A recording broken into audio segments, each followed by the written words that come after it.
Usually, I'm the one digging through the lawsuits and the recalls to investigate other people's RVs. I'm the one warning you about what not to buy. But today I have to investigate my own driveway because it turns out even we missed a massive secret about this rig, a secret hidden in just one digit of the VIN number.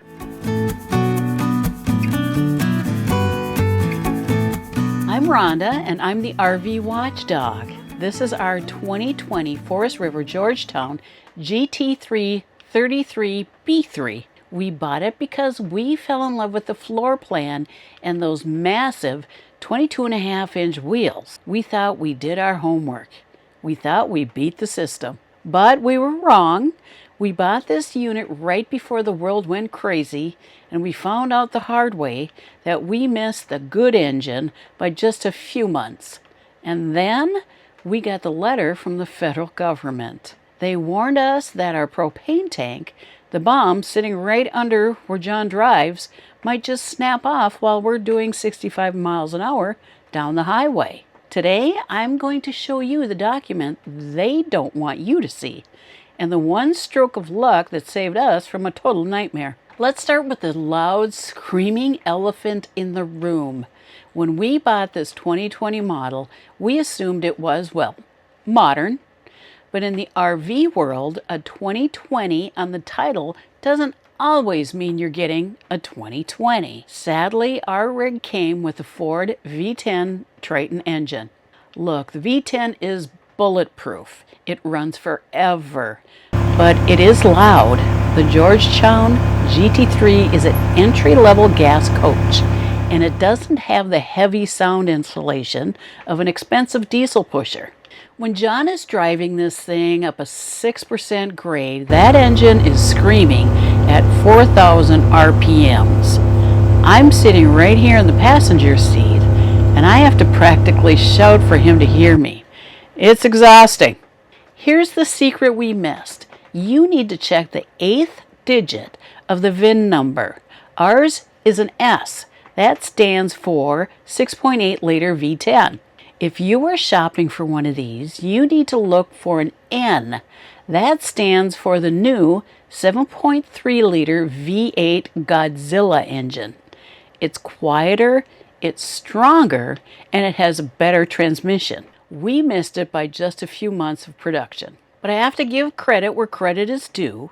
We actually got incredibly lucky with one major component. Come look at this. This is the Cummins Ona 5500. Because we bought early in the 2020 production run, we got the industry standard. But later in 2020, Forest River made a huge switch.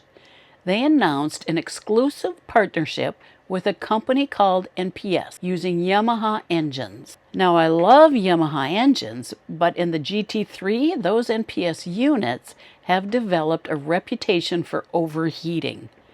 The issue is airflow. These boxes were designed for the Onan, which breathes from the bottom. The NPS needs different ventilation.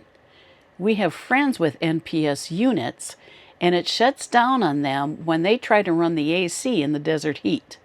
Ours? It's a workhorse. If you are looking at a used 33B3, open this door first. If it's not green, you need to negotiate a lower price. Now let's talk about the safety stuff. This is what keeps me up at night. We received an NHTSA recall 24V103. This isn't a sticker is peeling recall.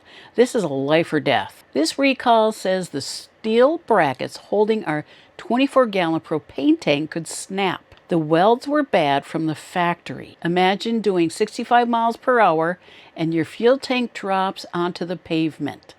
Sparks, gas, friction. It's a recipe for disaster. If you own a 2019 to 2024 model, you cannot ignore this. But if that wasn't enough, we also had to deal with Recall 19V481. We call this the Phantom Slide. It involves the Lippert Slimrack system, the mechanism that moves this entire room in and out. The computer brain for this slide had a critical logic flaw. It could decide to extend the room without you even touching a button. Imagine driving down a narrow highway at 65 miles an hour, and suddenly your bedroom wall punches out into the oncoming lane. It's a catastrophic scenario that could take out bridges or other cars. The scary part is the timeline. The documents show that Forest River and Lippert initially couldn't figure out why it was happening. Their tests were inconclusive. It wasn't until the warranty claims started piling up that they realized the signal needed a stronger pull down to prevent false activation. If your Georgetown was built between May 2018 and June 2019, it is a statistical certainty that you have this defect.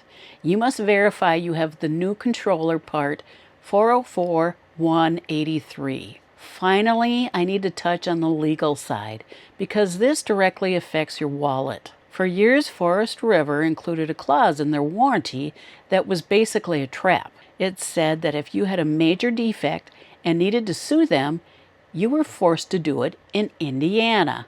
That clause was designed to make you give up. They know you can't afford to fly your lawyer and your broken RV across the country. But we have incredible news. A court in California just ruled in a case called Hardy versus Forest River that these clauses are unenforceable when they strip away your lemon law rights. This is a huge win for California owners.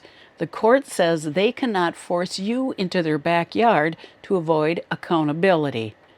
It means if this rig turns out to be a lemon, you can fight them right at home. If you are having trouble with Forest River and live in California, do not let them tell you that you have to go to Indiana. So what does that mean for the rest of us? If you live elsewhere, sadly, you need to check with your state. So knowing what I know now, the loud engine, the scary recalls, would I buy this 2020 Georgetown 33B again? It is complicated, but yes. We love the layout.